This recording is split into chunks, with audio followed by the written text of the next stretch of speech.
Você está voltando para casa, celular na mão, lendo uma mensagem. Em 3 segundos, já era, ele desaparece. Quando a polícia chega, você descobre que quem roubou tinha 15 anos de idade. E aí vem a frase que o Brasil repete há décadas. Ah, é menor, não vai acontecer nada. É esse tipo de sentimento de insegurança que faz a discussão sobre a redução da maioridade penal voltar à tona sempre que um crime cometido por um adolescente ganha as manchetes. Eu quero então ajudar a responder 2 perguntas, e só 2. Reduzir a maioridade penal realmente diminui a criminalidade? Essa decisão vai te fazer sentir mais seguro de verdade? Hoje, eu só quero que você termine esse vídeo sabendo mais do que sabia quando clicou nele, porque a discussão da maioridade penal parece simples, mas não é. Eu sou a Vivian Mesquita e esse é o Agora Faz Sentido. Já segue a gente, clica aí, não esqueça de deixar seu like, compartilhe e vamos nessa. A Comissão de Constituição e Justiça da Câmara aprovou a admissibilidade da PEC que reduz a maioridade penal de 18 para 16 anos. O texto ainda vai passar por comissão especial e, se avançar, vai precisar ser aprovado ainda em 2 turnos na Câmara e 2 no Senado antes de virar parte da Constituição. Mas a reação foi imediata. Finalmente! Bandido bom é bandido preso. Se pode votar, pode ir para a cadeia. Olha a argumentação e a pergunta que a esquerda fez aqui a semana inteira. Será que colocar menores criminosos na cadeia vai reduzir a criminalidade? Não, bobo. Não vai não. Deixar ele na rua é que vai. Eu nunca vi uma pessoa que tá presa voltar a roubar alguém na rua. Tem como um menor de idade que tá matando, se ele tá na cadeia, voltar a matar alguém na rua? E tornar algo que seja compatível com as principais democracias do mundo, reduzir a maioridade penal. Isso é uma distorção absurda. O jovem de hoje tem muito mais conhecimento do jovem de 20, 30, 50 anos atrás. Ele é pleno consciente das suas atitudes. O adolescente de 16 anos que pode votar, não pode cumprir pena atrás das grades. Tem que ir para um reformatório. Tá bem, vamos fazer um exercício, então? Imagine que amanhã essa PEC seja aprovada. Depois de amanhã, todo adolescente de 16 anos passa a responder como adulto. Me diga uma coisa. Na semana seguinte, o PCC vai desaparecer? O Comando Vermelho vai acabar? As armas ilegais vão sumir? O tráfico fecha as portas? Claro que não. Então será que a gente deve discutir sobre quem merece ser preso ou se essa medida vai realmente diminuir a violência? Porque essas são perguntas completamente diferentes, concordam? Agora eu quero mostrar um número para você e eu te peço que você guarde esse número até o final do episódio, combinado? Hoje existem aproximadamente 12.500 adolescentes privados de liberdade no Brasil. Você sabe quantos deles estão internados por homicídio? Cerca de 12,6%. A maioria cumpre medida por roubo e tráfico de drogas. Ah, isso significa que o homicídio praticado por adolescente não existe? Claro que existe. Mas significa que o retrato é muito mais complexo do que parece quando a gente assiste apenas aos casos que ganham enorme repercussão nacional. A diferença entre aquilo que acontece com frequência e aquilo que recebe mais atenção é gigante. Ah, eu adoro quando alguém diz assim, mas na Europa prende. Na Europa? Onde? Porque a Europa tem 44 países, né? E eles não fazem a mesma coisa. Aliás, nem os Estados Unidos fazem a mesma coisa entre eles. Cada estado tem regras próprias. Então, gente, vamos parar de discutir meme e vamos começar a discutir fatos. Lá, nos Estados Unidos, não existe uma única regra nacional. Em alguns estados, adolescentes podem sim ser julgados como adultos em crimes considerados muito graves. Mas isso não significa que todos os adolescentes sejam automaticamente enviados para o sistema penal comum. Em muitos casos, a decisão depende da idade, da gravidade do crime e da análise de um juiz. E existe outro detalhe importante. Os próprios Estados Unidos vivem um intenso debate sobre esse modelo. Pesquisas publicadas nas últimas décadas indicam que adolescentes que vão para prisões de adultos podem apresentar índices maiores de reincidência e maior exposição à violência do que aqueles julgados pela justiça juvenil. Vejam só, nem mesmo o país que mais endurece sua legislação chegou a um consenso sobre os resultados dessa política. Agora vamos embora para a Alemanha? Lá, adolescentes podem responder criminalmente a partir dos 14 anos. Mas existe uma diferença fundamental. Eles não entram automaticamente no sistema dos adultos. Existe uma justiça especializada para adolescentes, com juízes próprios, equipes multidisciplinares, psicólogos, assistentes sociais, programas de educação e planos individuais de acompanhamento. O adolescente precisa ser responsabilizado, mas o Estado também precisa fazer todo o possível para que ele não volte a cometer crimes. A Espanha segue um caminho parecido. Ela endureceu parte da legislação depois de crimes que chocaram a sociedade, mas preservou um sistema próprio para adolescentes, separado das prisões comuns.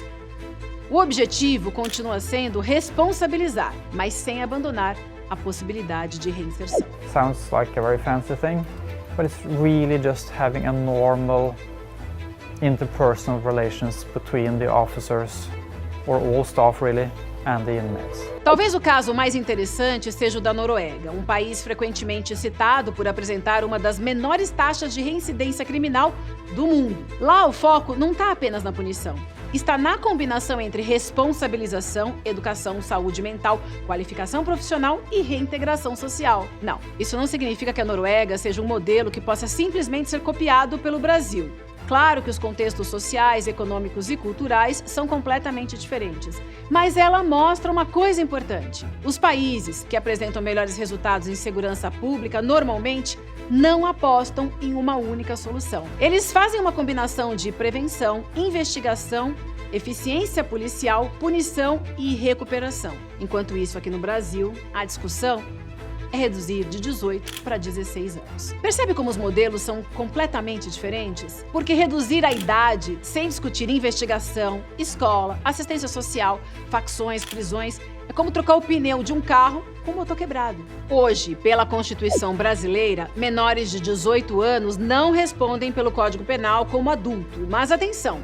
Isso não significa que eles não sejam responsabilizados. É importante a gente ficar atento nisso. Quando um adolescente comete um ato infracional, ele responde ao Estatuto da Criança e do Adolescente. Dependendo da gravidade do caso, pode receber advertência, prestação de serviços, liberdade assistida, semi-liberdade ou a medida mais grave de todas, a internação. Então, um adolescente pode sim ser privado da liberdade. O que muda é o sistema em que essa punição acontece. A proposta da redução da maioridade penal pretende alterar isso. Ela defende que adolescentes de 16 ou 17 anos, em determinadas situações, passem a responder pela justiça criminal como adultos. Bom, até aqui a gente já discutiu leis, agora vamos discutir pessoas. Quem são esses adolescentes? Onde eles nasceram? Qual a escolaridade deles? Como vivem? E, principalmente, o que acontece com eles quando entram numa unidade socioeducativa. E o que pode acontecer caso passem a entrar numa penitenciária comum. Porque antes de decidir quem deve ir para a prisão, talvez seja importante entender quem está chegando até ela. Hoje o Brasil possui mais de 700 mil pessoas presas. Enquanto isso, existem 12.516 adolescentes em medidas de restrição ou privação de liberdade no sistema socioeducativo. Desses, 10.359 têm exatamente 16 anos ou mais. São justamente eles que seriam atingidos pela PEC que está sendo discutida. Guarda esse número, gente. 10.359. Porque daqui a pouquinho a gente vai voltar nele. Agora eu quero fazer uma conta. E essa conta é importante. O Brasil tem aproximadamente 5,8 milhões de adolescentes de 16 e 17 anos. Destes, 10.359 estão privados de liberdade. Isso significa que a imensa maioria dos jovens brasileiros de 16 e 17 anos jamais passou por uma unidade socioeducativa. Parece óbvio, mas nem sempre é essa a impressão que a televisão e as redes sociais passam, né? Agora vem outra informação relevante. O Levantamento Nacional do SINASSE, Sistema Nacional de Atendimento Socioeducativo, mostra que esses adolescentes têm um perfil muito parecido. A maioria é do sexo masculino e tem entre 16 e 17 anos. Grande parte abandonou a escola antes da internação. Muitos cresceram em famílias de baixa renda.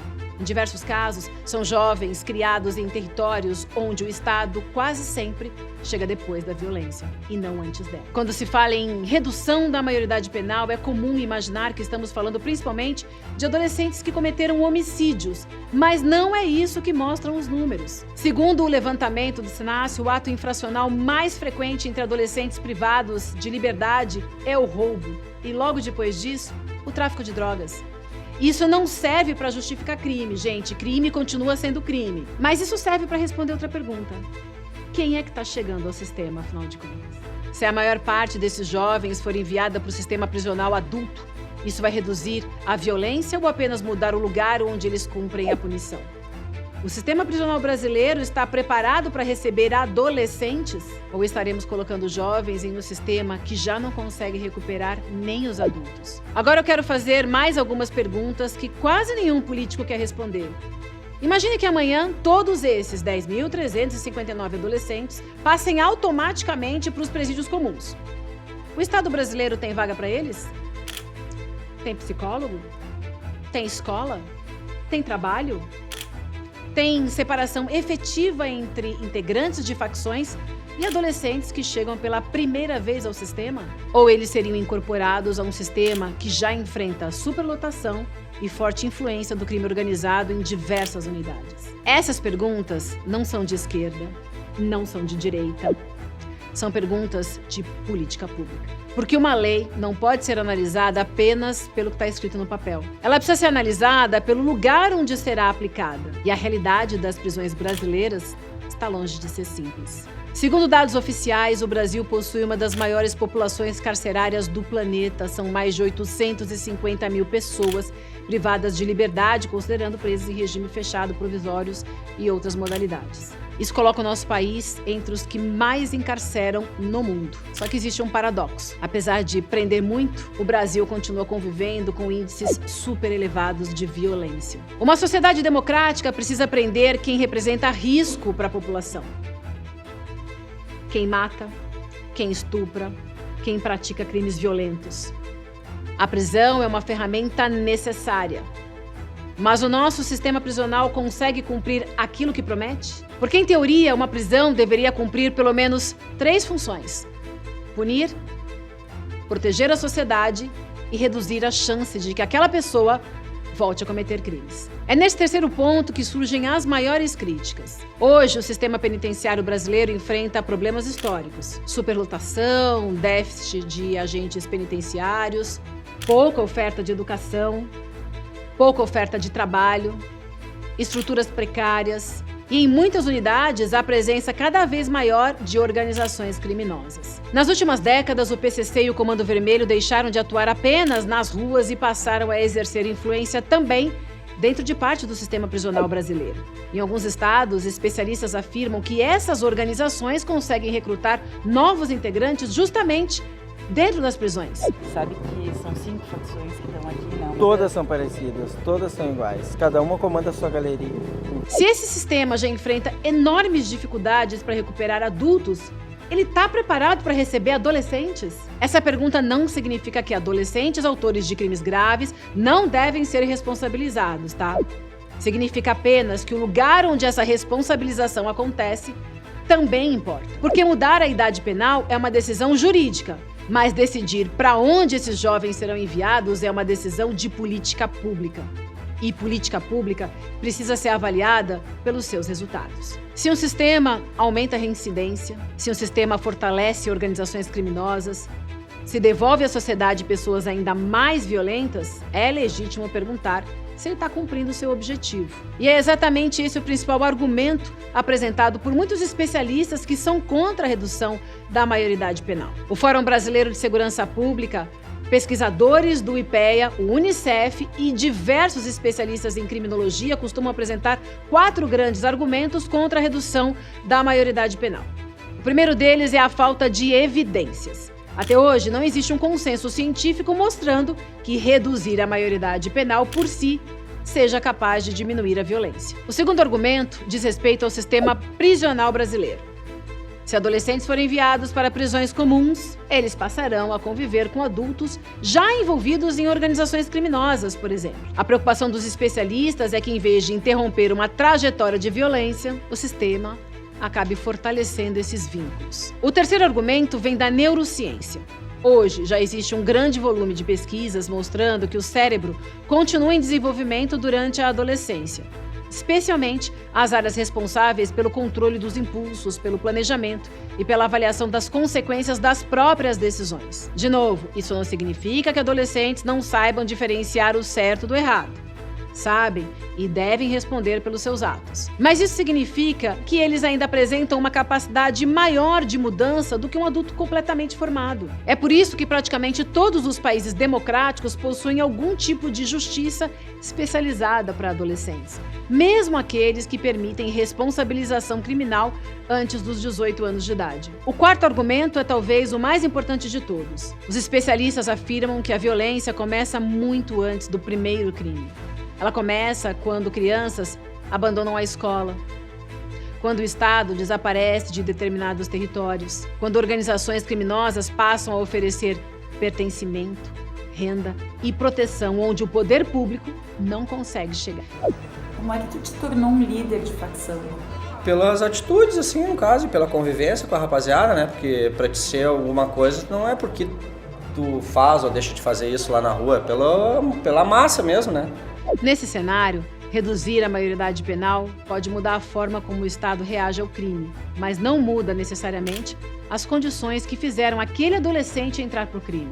Nenhum desses argumentos significa que vítimas devem ser esquecidas, muito pelo contrário. Os especialistas também afirmam que proteger futuras vítimas exige mais do que aumentar penas. Exige descobrir quais políticas realmente impedem que novos crimes aconteçam. E antes de terminar, existe uma última pergunta que eu gostaria muito de fazer para vocês, porque ela quase nunca aparece nesse debate. A gente passou aqui juntos os últimos minutos discutindo adolescentes. Mas essa nova lei realmente vai tornar a justiça mais igual para todos? Ou ela vai continuar atingindo principalmente os mesmos jovens e adolescentes que sempre atingiu? Pense por um instante.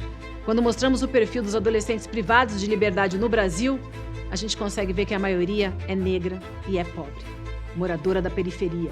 Agora compare esse perfil com alguns casos que chocaram o nosso país. Em março de 2024, o empresário Fernando Sastre de Andrade Filho dirigiu um Porsche em altíssima velocidade pelas ruas de São Paulo e bateu. A colisão matou o motorista de aplicativo Ornaldo da Silva Viana. O caso provocou revolta nacional. Não apenas pela violência da batida, mas porque reacendeu uma pergunta muito antiga. Será que a justiça brasileira trata da mesma forma quem tem dinheiro e quem não tem? Essa sensação não nasceu com esse caso. Ela aparece sempre que crimes de grande repercussão envolvem pessoas influentes. Quando grandes escritórios de advocacia entram em cena, quando processos demoram anos, quando recursos parecem intermináveis.